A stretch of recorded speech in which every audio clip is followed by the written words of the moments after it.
So ito yung tutorial kung paano ko to ginawa, yung tumagos tapos pagbukas ng kakambal ko, nandyan na ako sa loob. Di ba parang nakakatakot. So unang first step natin ay gawa tayo ng video. Lakad lang tayo papunta sa kabinet tapos alis tayo tapos buksan natin yung pinto. Pagkabukas, sakting tayo na may nakita tayong tao.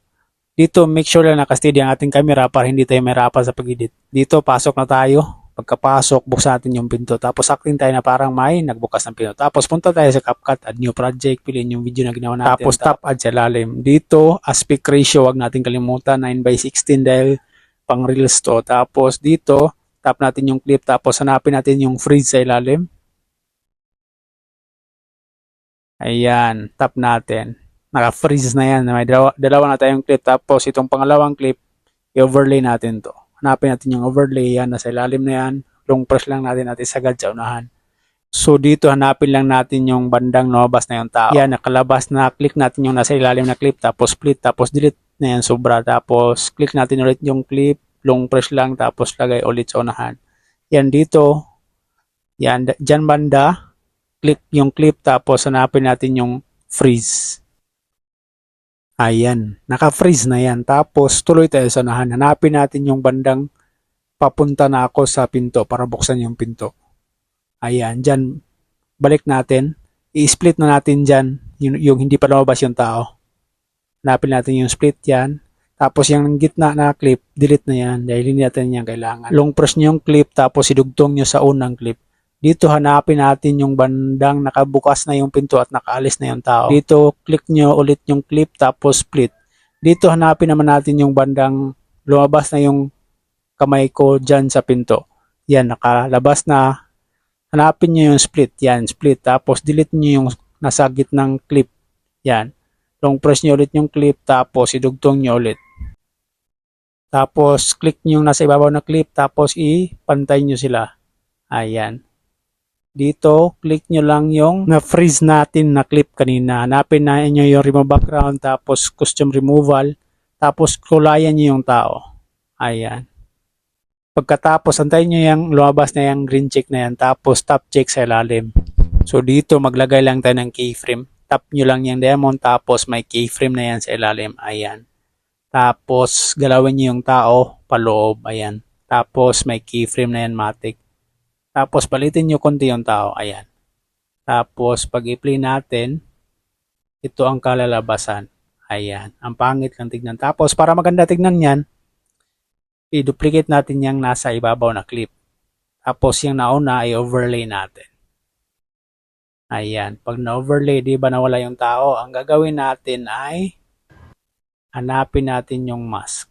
Habang naka-highlight yung nasa third layer na clip. Ayan, mask. Piliin natin yung horizontal tapos i-adjust natin yan.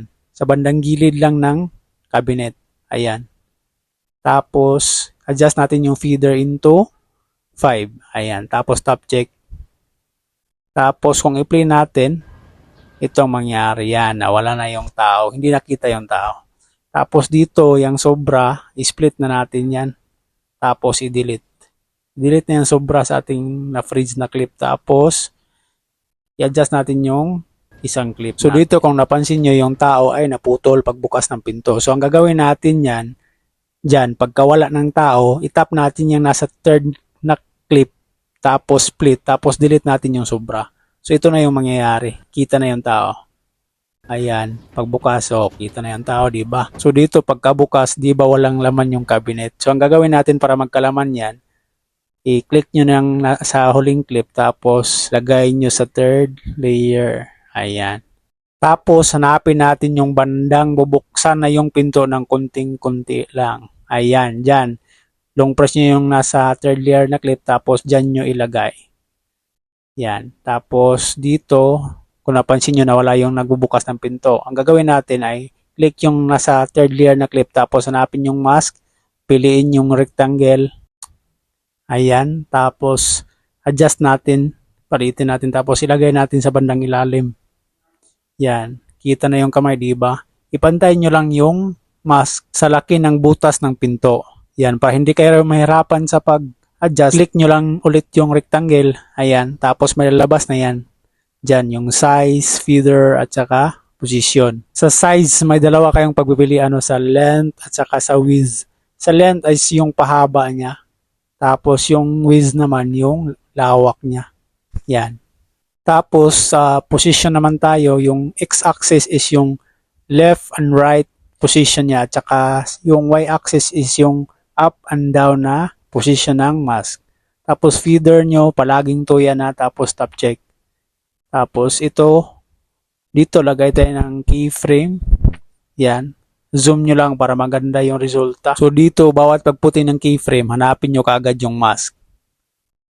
Yan. Tapos adjust nyo ulit. Kailangan lang natin palakihin yung mask natin.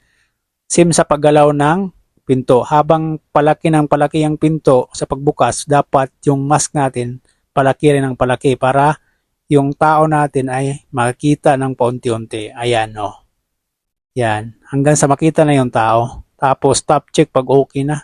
Tapos dito, yung second clip, ipantay natin sa third clip. Ayan. Tapos yung ibabaw na clip, split natin yung sobra. Tapos delete. Click natin yung CapCut. Tapos delete rin. Tapos export. Pwede mo na yung i-post. Ito na yung resulta. Ganun lang kadali, ganun lang kasimple. Kung nasundan mo ang tutorial na ito, paki-follow naman ang page ko at paki-share na rin ang video na ito para makatulong sa iba. Salamat!